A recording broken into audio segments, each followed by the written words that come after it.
Hello friends, કેમ છો બધા? જય શ્રી કૃષ્ણ. તમારું સ્વાગત છે મારા કિચનમાં. તો આજે હું તમારી સાથે શેર કરવાની છું ઓટ્સની કટલેસની રેસિપી. ઓટ્સ તો તમને બધાને જ ખબર હશે કેટલા હેલ્ધી છે. સાથે સાથે આપણે એની અંદર સુપર હેલ્ધી એટલે બહુ જ હેલ્ધી એવા વેજીટેબલ્સ ઉમેરીશું. એટલે આપણી કટલેસ બહુ જ હેલ્ધી બનશે. એમાં થોડા આપણે ચટપટા મસાલા ઉમેરીશું એટલે ખાવાની મજા જ પડી જશે. નાનાથી મોટા માંગીને ખાશે અને બાળકોના લંચ બોક્સમાં આપશો તો લંચ બોક્સ ખાલી જ આવશે. તો રેસીપી એકવાર પૂરેપૂરી જોઈ લેજો. રેસીપી પસંદ આવે તો વિડીયોને લાઇક કરજો, શેર કરજો અને આવી જ નવી રેસિપીઝ જોવા માટે અને મને સપોર્ટ કરવા માટે ચેનલને સબસ્ક્રાઈબ જરૂરથી કરજો. તો ઓટ્સની કટલેસ બનાવવા માટે સૌપ્રથમ આપણે 1.5 કપ જેટલા ઓટ્સ લેવાના છે. આપણે ઓટ્સ જે છે આપણે હલકા રોસ્ટ કરી લઈશું, કારણ કે થોડા ક્રન્ચી થઈ જાય. જો તમારે પીસીને એડ કરવા હોય તો પણ ચાલે, અને જો તમારે પીસવા ના હોય અને આમ જ ઉમેરવા હોય તો પણ ચાલે. તો હું અહીંયા પીસવાની નથી, તો ખાલી હલકા રોસ્ટ કરી લઈશ, એટલે જે પણ એનો જે સ્વાદ છે વધારે એન્હાન્સ થઈ જશે. થોડી વાર માટે 1-8 મિનિટ માટે આપણે ગેસની ફ્લેમ હાઈ રાખી પછી આપણે એને બંધ કરી દેવાની છે અને આપણે એને ચલાવવાનું છે. અને 1-2 મિનિટ માટે આપણે ચલાવીશું ને એટલે આપણા જે ઓટ્સ છે એકદમ સરસ શેકાઈ જશે. અને બટેટા જે છે એ 5 મીડિયમ સાઇઝના મેં લીધા છે અને આવી રીતે મીડિયમ ખમણથી સરસ એવા બટેટાને આપણે ખમણી લેવાના છે, એટલે ટિક્કીમાં એના જે ચંક્સ હોય મતલબ કે ટુકડા ના રહે, એકદમ સરસ ટિક્કી એકસરખી આપણે બનાવી શકીએ.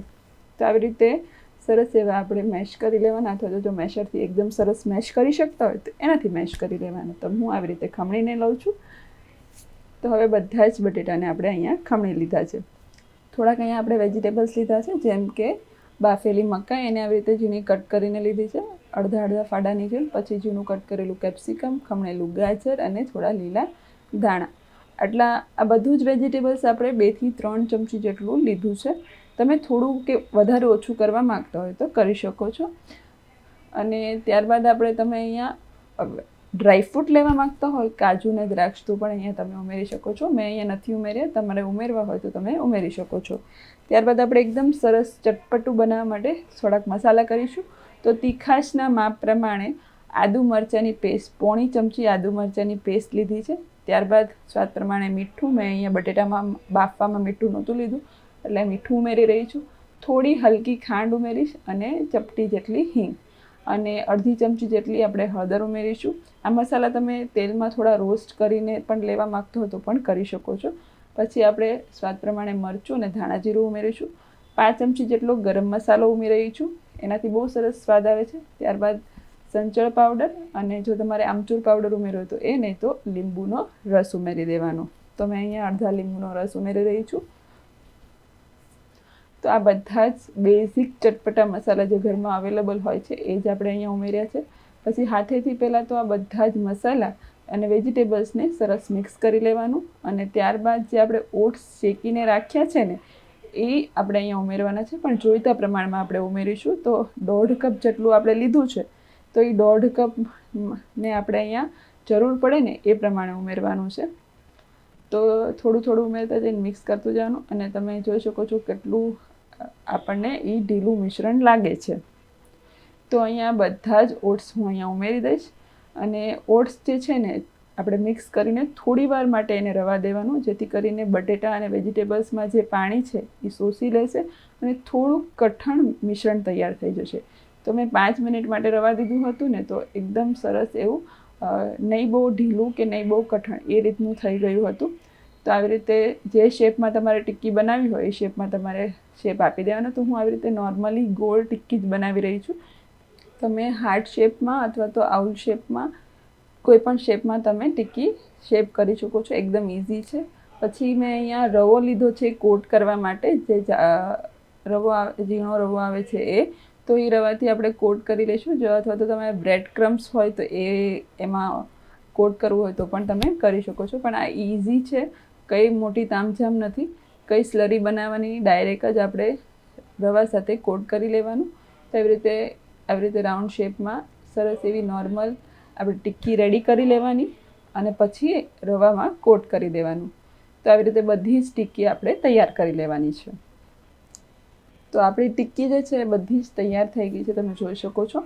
આને આપણે ડીપ ફ્રાય નથી કરી રહી હું, શેલો ફ્રાય કરી રહી છું. તો તમારે તરતા તેલમાં તળવું હોય તો એ પણ કરી શકો, પણ હું અહીંયા થોડું બટર વાપરીને બટરમાં એને શેકીશ. જો તમે ઘીમાં શેકવા માગતો હો અથવા તો તેલમાં શેકવા માગતો હોય એ તમારા પર ડિપેન્ડ કરે છે. હું અહીંયા બટરનો ઉપયોગ કરી રહી છું અને બટર ઉમેરીને બધી સ્ટીકીને આપણે પેનમાં આવી રીતે ગોઠવી દેવાની અને પછી મીડિયમ ગેસ પર એને થવા દેવાની અને બધી બાજુથી ફેરવતા જઈને સરસ એવી આપણે એને શેકી લેવાની છે બધી બાજુથી. અને ટિક્કી જે છે એ વચ્ચે સરસ એવી ફટાફટ ચડી જશે. તો બધી જ ટિક્કીને વ્યવસ્થિત જોઈને એક સરખી શેકાય એનું ખાસ ધ્યાન રાખવાનું. અને જરૂર લાગે એમ થોડું થોડું બટર હું અહીંયા ઉમેરતી જઈશ અને આવી રીતે બધી જ ટિક્કી આપણે સરસ એવી શેકી લઈશું. તો થોડી વાર માટે ઢાંકી દઈશું એટલે એકદમ સરસ અંદર સુધી પણ એ બફાઈ જશે, કારણ કે આપણે ઓટ્સ ઉમેર્યા છે તો એ હલકા એમાં પણ સેજ પણ કચાશ ના રહે એ પણ ધ્યાન રાખવાનું. એટલે એક મિનિટે આપણે એને ફેરવતા જઈશું અને ઢાંકવું હોય તો ઢાંકતા જઈશું અને બટરની જરૂર લાગે તો બટર આપણે લગાવતા જઈશું. તો તમે જોઈ શકો છો રવાના લીધે સરસ એવો કલર પણ આવે છે અને સરસ એવી શેકાઈ પણ ગઈ છે આ. અને બહુ વધારે પડતા બટરની આપણે જરૂર પણ નહીં પડે. આવી રીતે તમે ઢાંકીને શેકશો ને તો એક બાજુ શેકાઈ ગઈ આપણી ટિક્કી ને જરૂર લાગ્યું એટલે બીજી વાર મેં ફરી થોડું બટર ઉમેર્યું અને થોડું મેલ્ટ થઈ જાય ત્યાં સુધી આપણે રવા દઈશું ને પછી ઢાંકીને 1 મિનિટ માટે બીજી બાજુ પણ આપણે ટિક્કીને થવા દઈશું.